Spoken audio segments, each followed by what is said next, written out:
ఆహా! ఈ ప్లేట్‌ని చూస్తే నాకే ముచ్చటేసేస్తుంది. రెసిపీని చూసి కాదండి, గార్నిషింగ్‌ని చూసి. నాలో ఇంత టాలెంట్ ఉందా అనయితే నాకే అనిపించేసింది. మీరేమంటారు? నా కోసం కాకపోయినా ఈ గార్నిషింగ్ కోసమైనా ఒకసారి కామెంట్ చేయండి. ఇంతకీ ఈ పెద్ద వంకాయని చూసి మా వారైతే ఒక డైలాగేశారు. "ఏంటి ఈ వంకాయ ఇంత పెద్దగా ఉంది" అనైతే అనేసారు.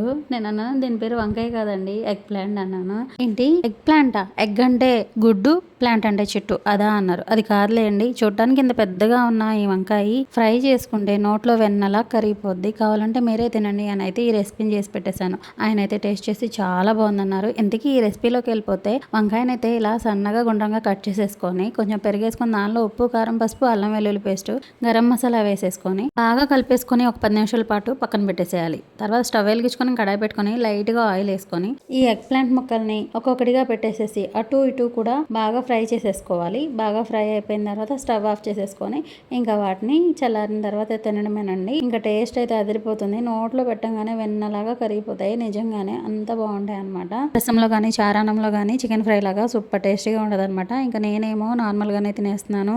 చాలా అంటే చాలా బాగుంది. అలా వెళ్ళిపోకుండా ఒక లైక్ వేసుకుని సబ్స్క్రైబ్ చేసుకోరు.